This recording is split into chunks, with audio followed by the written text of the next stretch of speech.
Hello everyone and welcome to the channel. I'm Emmanuel, I'm a former Boeing 737 pilot, and in this video I want to help you with a little FMC message that many of you probably get without knowing what it actually means, where it comes from and what to do about it. So we've just about loaded up our FMC, we're ready to taxi, and we are getting a message down here which says unable 210 knots at waypoint Delta Hotel 250. If we now look into our SID, you can see we've got a 210 knot restriction on a lot of different points over here, which is probably in place for track keeping if we look at the small distances we have between the waypoints. But let's have a quick look into the Navigraph charts, where it tells us a lot more about it. So this is the SID that we are going to fly, the AMLU 1 Golf departure from runway 33 at Hamburg Airport. And a lot of flight simmers would simply click this message away down here because, well, what's it good for? Or others might even just let it be and just keep the message displayed, which is the least favorite thing you should do. So let's get rid of it for now. I'll clear it away, but it doesn't solve our problem. Now, if we compare the data we have in the FMC over here with the data from the chart, we'll actually notice there is a discrepancy over there.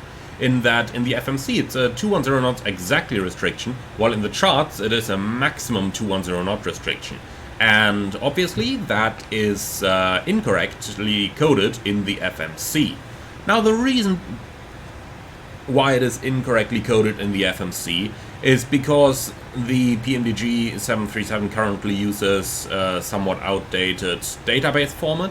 Now PMDG is working actively on creating a new format which is hopefully going to support these kind of differences. The reason because the PMDG has an outdated database is because it does go back to the PMDG 747, if I'm not totally mistaken, from like 15 years ago. And in the big Boeings, in the 747 and the 777, there actually is no such thing like a 210 knots above or 210 knots below restriction like you have in the 737. So for that reason they didn't quite need that over there in the 747, but in the 737 it is needed now, and it is something that's being worked on for a future update. However, that doesn't solve the problem we have immediately at hand, so let's go ahead and solve our problem by correcting the FMC restrictions to the chart restrictions. So we can see over here it's a maximum 210 knot restriction, and that applies to all the three waypoints over here. For that reason we can enter 210 knots or below in the FMC like that, 210B, 210B, and don't forget the slash behind it since you want to enter in the first column over here, and then we go once again with 210B. Alright, if we execute that, we shouldn't get the message again, because now the airplane knows that it is allowed to fly slower than 210 knots on these waypoints. Now, since we are talking about the topic already, let's also quickly talk about the other two options you have for entering a speed constraint in the 737. Obviously you have 210 knots below, which means the airplane shall fly 210 knots or less. Then you have 210 knots above, which means the minimum speed is 210 knots. And then obviously you can make it an exact 210 by not adding any letter to it, like so. So that is your three choices that you have for speed constraints in the 737.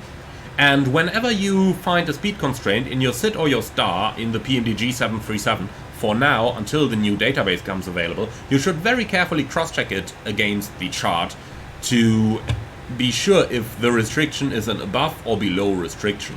This can become especially important when you're flying online on VATSIM, where controllers might expect you just to keep your speed when you have a minimum restriction. So let's say you're approaching somewhere. Let's actually take the example of Hamburg Airport over here because we have it open already for the ILS approach runway 23. You can see over here you've got a restriction of minimum 170 knots over at PISAS.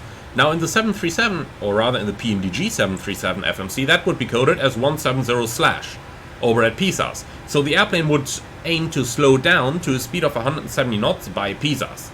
However, that is a minimum speed, so you are allowed to go faster, and provided that air traffic control doesn't give you any speed restriction, they would normally expect you to fly faster than those 170 knots. So a careful cross-check of your chart data versus your FMC data is currently required in the PMDG. Now, I do hope that this is going to be rectified very soon. PMDG are surely working on the new database already. However, I do not know about any possible release dates. So until that comes, we just have to live with what we have and do a careful cross-check. Now, obviously, you would do a careful cross-check between the chart and the FMC anyway, because it does happen that FMC data is coded incorrectly compared to the data on the chart, and that is obviously something that you as pilots are meant to spot. Alright, that's it for this video. I do hope you enjoyed this one. If you did, then do let me know in the comments below. Also let me know if this is something that you knew already, or if this is new to you. Finally, if you liked the video, leave a like, as it does help with the YouTube algorithms. And if you're up for more, don't forget to subscribe.